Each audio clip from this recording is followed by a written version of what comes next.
Tignan nyo, nakabikangkang siya. Kawawa naman. Kasi pagka napabayaan natin yan, lumaki na siya.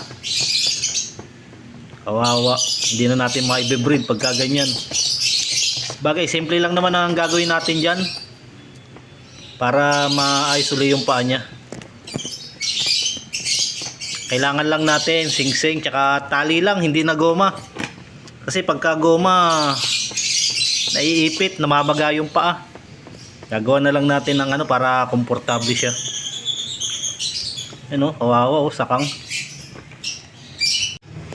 Ito, para hindi mahirap, lalagyan lang natin siya ng magkabilang singsing.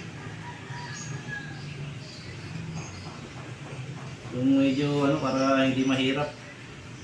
Ito, singsing sa kaliwa.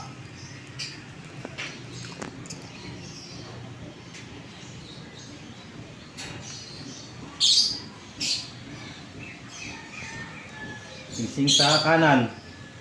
Tapos kailangan natin ng mahiwagang tali. Ito ang ipantatali natin. Kung makikita nyo, ano, may singsing na siya kaliwat kanan. Hindi na goma yung gagamitin natin.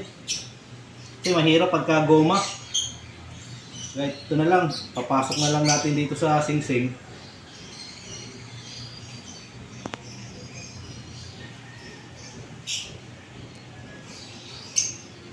Ganyan lang kasimple. Tapos napakadaling proseso pa.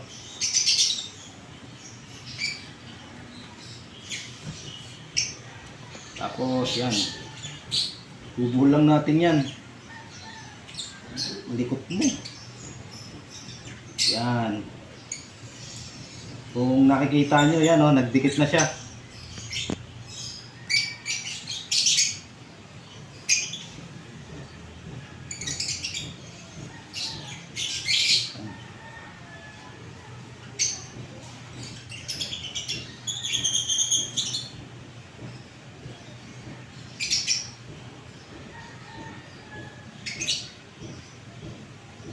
Yan, kung makikita nyo, nagdikit na siya.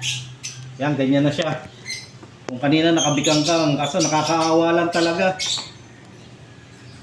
Kaso naman, kapag hindi naman natin gagawin yan, mas nakakaawa naman siya pagka lumaki na sakang.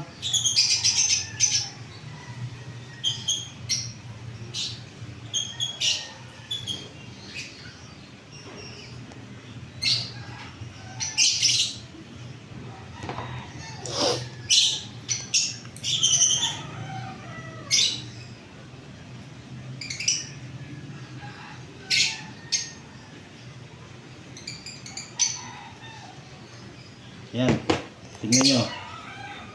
Yan ang itsura niya ngayon. Pagkadikit na yung dalawang paa.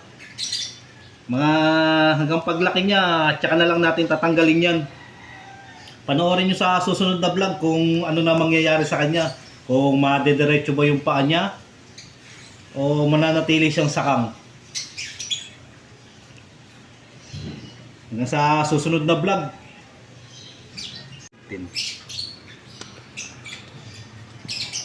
Kawawa siya. Visit. Ayan o. Puro opa yan.